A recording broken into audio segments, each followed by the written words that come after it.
Hello everyone, I am Anisha. Welcome to upward study. तो अब देखिए, कल जो है यहाँ पर एक बड़ी इंटरेस्टिंग घटना घटी जो कि इंडियन हिस्ट्री में पहले कभी हुआ नहीं था। तो यहाँ पर हुआ क्या है बेसिकली, यहाँ पर जो है वो आपके जो ट्विन टावर्स नोएडा में थे उन्हें डिमोलिश कर दिया गया। ठीक है, तो इसके बारे में डिटेल में जानते हैं कि क्यों यहाँ पर इतना बड़ा स्टेप लिया गया, इतने बड़ी बिल्डिंग को या इतने बड़े टावर्स को क्यों यहाँ पर डिमोलिश कर दिया गया, उसके बारे में डिटेल में जानेंगे। तो आप देख सकते हैं कि ये वो पिक्चर है। तो यहाँ पर किस तरह से इसे डिमोलिश किया गया, कितनी बड़ी बिल्डिंग, आप देखिए बाकी बिल्डिंग्स के कंपैरिजन में से देख सकते हैं कि कितनी बड़ी बिल्डिंग है। इतनी बड़ी बिल्डिंग्स को यहाँ पर किस तरह से डिमोलिश किया गया। सो बेसिकली यहाँ पर बहुत बड़ा जो क्लाउड ऑफ डस्ट है वो यहाँ पर निकल के आया। ठीक है, तो Edifice engineering and south Africa के जेट डिमोलिशंस ये जो हुई हैं, the two companies that carried out the task along with the official of the central building research institute, तो इनके साथ में मिल करके इन्होंने इसे जो है वो डिमोलिश कर दिया गया। ठीक है, तो बेसिकली यहाँ पर हुआ क्या, पूरा इशू यहाँ पर हम जानेंगे। तो आप देख सकते हैं कि डिमोलिशन के बाद में कितना एक क्लाउड ऑफ डस्ट किस तरह से यहाँ पर निकल के आया। तो ये एक एनवायरनमेंट पॉइंट ऑफ व्यू से भी हमारे लिए बहुत ही ज़्यादा इम्पॉर्टेंट टॉपिक है, और एथिकली भी हम इसके बारे में कुछ इंपॉर्टेंट पॉइंट्स को जानेंगे। बेसिकली हुआ क्या था, सुप्रीम कोर्ट ने यहाँ पर ऑर्डर कर दिया था 2021 में कि ये जो बिल्डिंग्स बनी हैं ये वायलेट करती हैं norms of कल्यूजन and district officials and holding the illegal construction के अंडर इनको डाला गया। बेसिकली होता क्या है कि यहाँ पर जो है मतलब आपको पता है कि बिल्डर्स जो है वो कॉन्ट्रैक्ट लेते हैं और यहाँ पर जो है वो फ्लैट्स वगैरह डिस्ट्रीब्यूट करने का काम जो है वो किया जाता है। तो लोगों को जो है वो यहाँ पर पहले प्रॉमिस किया गया था कि हम एक ऐसी कॉलोनी बनाएंगे जहाँ पर 9 मंजिला जो है वो घर हमें मिलेगी। ठीक है, सॉरी थोड़ा मेरा गला आज ख़राब है तो आपको आवाज़ क्लियर नहीं आ रही होगी। तो 9 मंजिला जो है वो घर बनाने की इन्होंने बात की थी। ठीक है, तो पर यहाँ पर जो है उसके साथ में गार्डन्स भी बनाने थे इनको।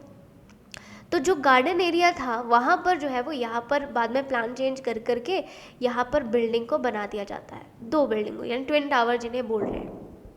और इन्हें काफ़ी जो है वो ऊंचा भी बनाया जाता है, यानी काफ़ी ज़्यादा इनमें मंजिलें और भी ज़्यादा ऐड कर दी जाती हैं।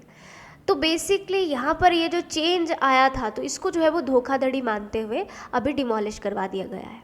तो देखिए, डिमोलिश करने से भी हमारा नुकसान है, डिमोलिश करना भी कोई वो नहीं है कि उससे भी हमारा नुकसान ही हुआ है। क्या नुकसान हुआ है हमारा उससे, हमारा ये नुकसान हुआ है कि हमारे जो रिसोर्सेज है उनका यहाँ पर इसे हम वेस्टेज मान सकते हैं।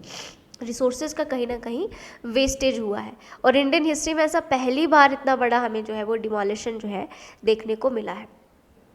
ठीक है, तो वो चीज़ यहाँ पर निकल के आती है। बाकी जो एनवायरनमेंट पॉइंट ऑफ व्यू से है वो भी हमारे लिए इम्पॉर्टेंट है।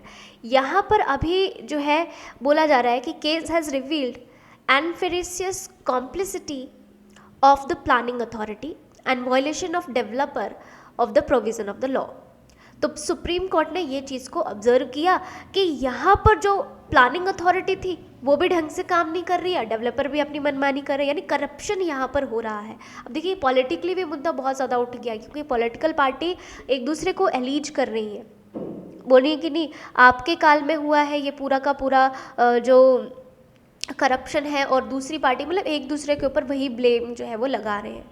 तो बोले कि यहाँ पर जो कॉस्ट ऑफ डिमोलिशन था, as it noted that the construction of twin towers which was not part of original plan of Emerald Court directly affected the quality of life of the residents, कि उसको भी affect कर सकता है। अब ये demolition जो हुआ है, देखिए इससे क्या देखने को मिला है, इस डिमोलिशन से जो आसपास की बिल्डिंग्स है वहाँ पर भी वाइब्रेशंस जो है वो नोट की गई, और कुछ दीवारों में क्रैक्स भी आए। तो बेसिकली ये जो चीज़ें आप देखिए उसका इम्पैक्ट जो है वो सराउंडिंग्स में तो पड़ता ही पड़ता है। तो वो चीज़ें भी देखी जा रही हैं कि आसपास के जो लोग हैं उनके साथ में भी यहाँ पर क्या चीज़ हमें देखने को मिल रही है।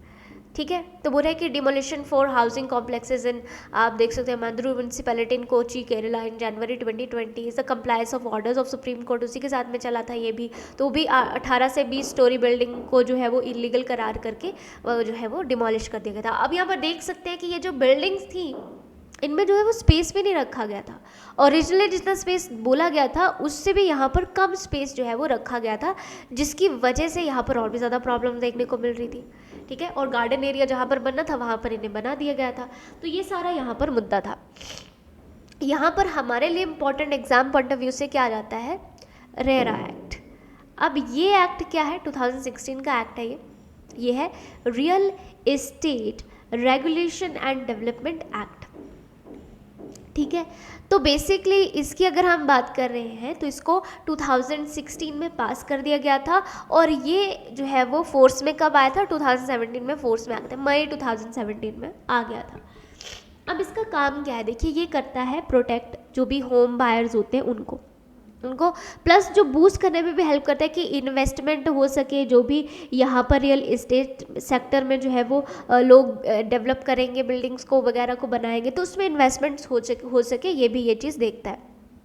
ठीक है, और उसके अलावा एफिशिएंसी और ट्रांसपेरेंसी के ऊपर काम करता है रियल एस्टेट को जो खरीदना बेचना है उसके रिगार्डिंग, तो वो सब चीज़ें, और इसको हर एक स्टेट के मुताबिक जो है वो यहाँ पर लिया गया है। ठीक है, तो ये सब कुछ बेसिक पॉइंट्स थे इसके बारे में। तो आपका ये GS3 एंड GS4 दोनों पॉइंट ऑफ व्यू से जो है वो इम्पॉर्टेंट टॉपिक बन जाता है, तो इसको आपने थोड़ा सा ध्यान में देना है और पूरा का पूरा रिवाइज कर लेना है टॉपिक को। अगर कोई चीज़ आपको समझ नहीं आई होगी कमेंट बॉक्स में आप मुझे बता सकते हैं। प्लस आपको लगता है कि मतलब आप मुझे यहाँ पर ये चीज़ बता दीजिए कि आप किस एग्ज़ाम की तैयारी कर रहे हैं, आपके एग्ज़ाम स्पेसिफिक फिर मैं चीज़ों को लेकर के आ सकती हूँ। उसके अलावा अगर आपने चैनल को अभी तक सब्सक्राइब नहीं किया है तो आप सब्सक्राइब कर दें, और साथ में लाइक करके जो है वो अपना फीडबैक ज़रूर दिया करें।